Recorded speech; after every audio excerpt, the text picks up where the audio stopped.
Hello everybody, it's me Larry and thanks for watching. Since I've been doing these videos, I've been hitting a few buttons with people. And it's a good thing because it feels like people are responding to me.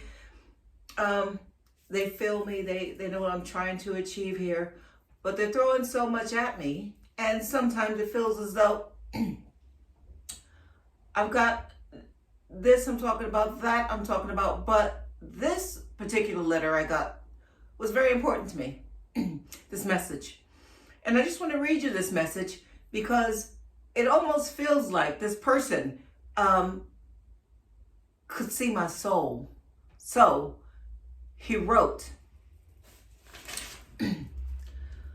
Larry, I feel that you should try to reach out to young ladies that are feeling like they are trapped in a no-win situation. Let them know not to be afraid of trying anything new. They can be themselves. It is possible to make their lives anything they want, as life itself is full of opportunity. And you can't be afraid to reach out for it. Yeah, that's true. That's true. Now, nobody's promising us young women, whether we're Black, Hispanic, Indian, Native American, nobody is promising us anything, okay? We're born into situations, and these are the cards that we're dealt, and these are the situations that we have to deal with. What we cannot do is let our situations and our surroundings dictate who we are. For me, I had a situation in my life. I grew up in a family of 5. I've got 3 sisters and 1 brother. And my father decided one day after talking to me that he would walk out to the garage and he would blow his brains out. So he went outside and I ran outside because I heard the gun, the pop go off on the gun. And I went out to find my father dead in our garage. So of course we had to deal with that. I was 9. My auntie seems to think I was 10, but I think I was 9. Going on 10, but it's not something I care to remember very often. But I remember finding him there and feeling very much like, how am I going to take care of everybody? Okay, I don't know why I said that because it had nothing to do with what's going on next. Then me and my sister, a couple of years later, were together and we were at home. And my mother was saying some stuff that I didn't gel with me. She's like, oh, if I die, you kids will be sorry and da-da-da-da. You know, we could be naughty. You know, especially me. That's a whole nother program. Whole nother thing. But come to find out, she had breast cancer and the cancer was going nowhere and she was going to die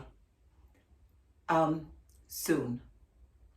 So as you can imagine, as a teenager, I felt very let down twice because I'd said to my sister, oh, do you think that, since God took Larry, because I called my father, I didn't call him by his daddy or anything, I called him Larry. I said, do you think God took Larry? I said, he wouldn't take Mama as well. And my sister said, no, he wouldn't be that cruel. But it happened. And she went. So there I was by myself. I had to go around. I was sofa surfing. A lot of people let me into their homes. A lot of people, thank you, those people out there, they fed me. Gave me money, put money in my pocket, made sure that I did a few things the correct way. Yeah. And what I did know is, as kind as these people were, and as great as it was to have some place I could go, I knew that that wasn't where I wanted to be, because for me, I felt as though if I stayed in those places, in those situations, as much as I loved those people, I needed a different sort of guidance. Because for me, all I could see was an opportunity for welfare, an opportunity to have promiscuous behavior with children by him, and him. Yeah, that could have been me quite easily. Statistically, I didn't get, statistically, I'll get back to that. Statistically, I should be a drug addict. I should be a prostitute.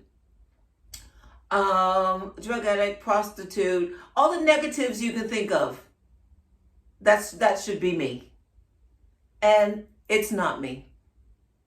And it was never going to be me, because I decided that that was not going to happen, and I was going to do what I wanted to do, but it was going to be positive, with loving and respecting everybody along the way. And certain things happen, and certain people reach out to you, and you don't realize that you're just being guided. So sometimes you got to follow that guidance. But this is what I'm going to say. We've got situations out there where young minority women or poor Caucasian young ladies, or I'm going to say it in general, this is going to be to all young women out there, full stop. Here's the thing. You got some situations, and you all know what I'm talking about, where you live in the projects, or you might live on a council estate, and your mother, she drinks all the time, she does drugs all the time, she's got a baby, her body stopped working, she can't have babies anymore. You're of an age where you can have babies.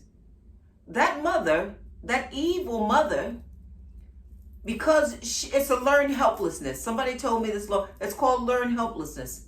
So she's learned from her mother before she had you that her existence was to have a baby, make sure that child was fed, in some cases not, but money was coming in, and to make sure that that child went on to take care of her. So basically what happens is you go out, your mom doesn't have any aspirations for you, because she doesn't think you're going to be able to do anything, because she couldn't do anything. Why are you going to be any different? She's wrong. So she encourages you. She yells at you for your promiscuous behavior. A little bit. That's not real parenting. But she yells at you a little bit, instead of trying to guide you and give you the ability to move forward and know that you are somebody, and whatever you set your mind to, if you don't achieve it 100%, you can achieve it close. So she puts you in this frame of mind that everything you look at is material, and you'll never get it. The Gucci bag, the da-da-da-da, that's all some bull, people. A bag will not make you happy. A car will not make you happy. Not unless you can go in the shop and buy those bags on a regular basis, because you have those funds to spend. And most of us don't. I don't. I don't now, and I never will. And if I did, I wouldn't. So here's the thing. After you grow up, and then you're at home with your mom, and da-da-da. So basically, you're not going to get those things. Here we go. You're not going to get those things. So she's encouraging you to be a better person, but not encouraging you not to be a promiscuous person, because she knows, and if there's a dad around, this shouldn't be happening either. One parent or two, it shouldn't be happening. But they know that the next opportunity is for you to have a baby so that you can take care of the rest of the family. You see, the government is giving people skills. They're giving them skills to survive, but they're not giving them skills to feel better about themselves, to know that they can be better. And this is why I'm here to tell you, you can and you will. So my parents died. I surfed all over the place. And what you need is a good work ethic. You need to work. You're never too proud. You do a job. And don't think that you deserve better, because you don't. You don't deserve, when I say you don't deserve better, you deserve better than your surroundings, but you can achieve that simply by working a job and making good choices. It doesn't have to be the poshest job of the year. I never had a posh job. What did I do? I sold surfboards and skateboards and stuff like that on the beach in Florida. I met a young man who was from England. He bought me a ticket to come over to England, and I said, I'm never going to go over to England. Why would I want to go to England? I got all of America to look at. I haven't even been to such and such. Why would I want to go over there? Changed my life. Changed my life. And I want you to know as well, I truly believe this. I truly believe this. And by the way, I'm not perfect. I will go on and tell you young ladies a lot more about this, but I realize how this works. You get 15 minutes and then it's done, because it can't go any further or something like that. So I don't want to lose you, but it changed my life. So here's the thing. If you're hanging out with a bad crowd, or you're hanging out with baby's kids, and you're hanging out, a situation that's not right for you, You don't have to be a part of that situation. You can take yourself out of that situation. That situation does not define you. And another thing I can tell you, in my lifetime, I am 51 years old. I have changed myself maybe 4 times. Because when I make a change, I wake up and say, you know what? I don't like that person that I was yesterday. I want to be a better person than I was yesterday. So I'm going to be a new person today. It's your life. You can change it, mix it up however you want to. You are not a victim of your surroundings. You don't treat yourself as a victim. Your brain, you have ideas. Use those ideas. If you said to your friend, I can hear it now. It used to be when I was growing up. I would say, say to your friends, I want to be I think I'm going to be a fashion designer. No. Minority people, poor people don't do that. That's not going to happen. How are you going to do that? Nobody would take themselves seriously. Nobody took their dreams seriously. And your dreams are very important. Without dreams, you have nothing. But to wear your booty shorts and all this and that, I'm not against the fashion. I think you're young. Wear what you want to wear. But the promiscuous behavior, the sex, the drugs, the dating older men, it's all too much and it's all too soon. Respect yourself if nobody else will. I think if young women talked a lot more to each other, they might find out that they feel exactly the same way. Not the surface bit. Not the superficial, the Kim Kardashian makeup and the, I don't know, whatever you guys wear, the trendy stuff or whatever. Not that, but actually inside. You sat with your girlfriend and said, you know what? I don't like where we live. I don't like the way things are going. I don't want to end up like Mama, or I don't want to end up like Auntie Joe. I don't want to end up like cousin, I don't know, cousin Sue. I want something better. And you need to reassure each other that you can have better. And you don't need a man to take you there. Because a lot of these issues, and that's where I think my madness came from. And I was a lucky one. I think my madness came from the fact, though, that after my father died, I was a loose cannon. My brain always worked overtime anyway, but I was a loose cannon. And I made some decisions based on the fact that I was looking for my father. But what I didn't realize is my father is always with me and he's not coming back. If your father's not dead, he's incarcerated. So what? Doesn't define who you are. Your mother's a crack addict, doesn't define who you are. You are you. Life, sometimes we say, life is a gift. Life is a gift to some people. It is a gift, but sometimes I'm a little bit different about it. Sometimes I don't know if it's a gift. If you're born into a life of poverty, I don't know, perversion, there's a lot we could talk about inside. Now, molesting happens everywhere. But if we talk about inside some of these minority communities, it's rife. It has been rife for years.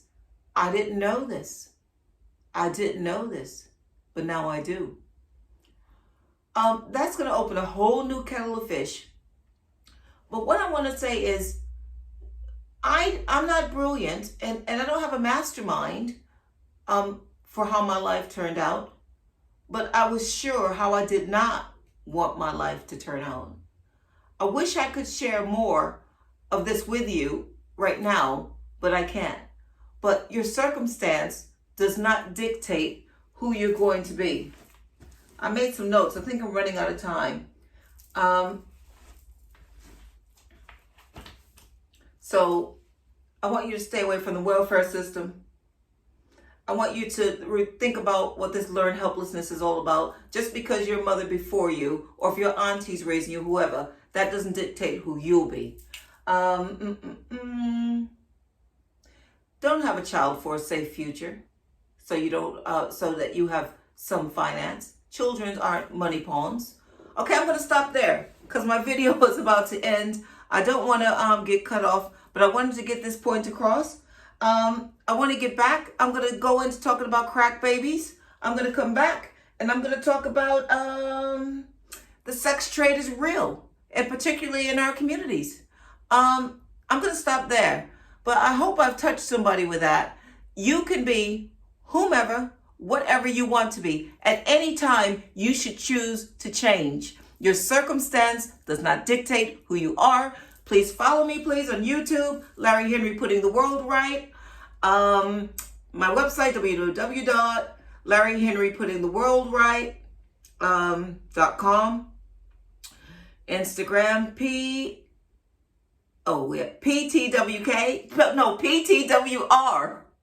Putting the World Right, 2021. Stay with me, follow me. If you noticed, I put that letter up today so you guys could read it. Have a look. It's on all my pages and media. It's like 16 minutes and 4 seconds now. It's on all my pages and media. And another thing is, it's on my pages and media. It's on my pages and media. Yes, and I posted something about drug use. And I wanted to know, is this a government problem? Are they responsible? Or are we as a people responsible? I don't know. Food for thought. Thanks for listening. Bye.